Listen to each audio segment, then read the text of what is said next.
सखर जे बागड़जी लॻे ॻोठ साबावासी अब्बासी बिरादरी पारां 20 ॾींहं अॻु सखर जे मिलिट्री रोड ते गोलियूं लॻण सबबि क़त्ल थी वियल सदरदीन अब्बासी जा कातिल गिरफ़्तार न थी सघिया। मक़तूल जी वारिस औरतुनि ऐं मर्दनि कमरदीन अब्बासी, बदरदीन, सजाद अहमद, कामरान, माई वकीला अब्बासी, सवेरा अब्बासी ऐं ॿियनि सखर प्रेस क्लब आॾो एहतिजाज कंदे चयो त 20 ॾींहं अॻु मोटरसाइकिल ते सखर खां घर ईंदे जवाबदार असदुल्ला उर्फ़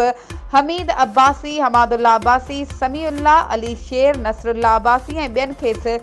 गोलियूं हणी नाहक क़त्ल कयो हो। क़त्ल वाक़े जो केस आबाद थाणे ते दाख़िल हुजण बावजूदि पुलिस जवाबदार खे गिरफ़्तार न पई करे ऐं कातिल असांखे केस तां हथ खणण लाइ धमकियूं ॾेई रहिया आहिनि। हुननि वज़ीर आला सिंध, IG सिंध ऐं SSP सखर खां फौरी तौर ते जवाबदारनि जी गिरफ़्तारी जो मुतालबो कयो आहे। वधीक ख़बरुनि ऐं अपडेट्स जे लाइ असांजे चैनल खे सब्सक्राइब कयो ऐं हा, बेल आइकन खे प्रेस करणु न विसारिजो त जीअं असांजी हर नई अचण वारी वीडियो तव्हां ताईं पहुची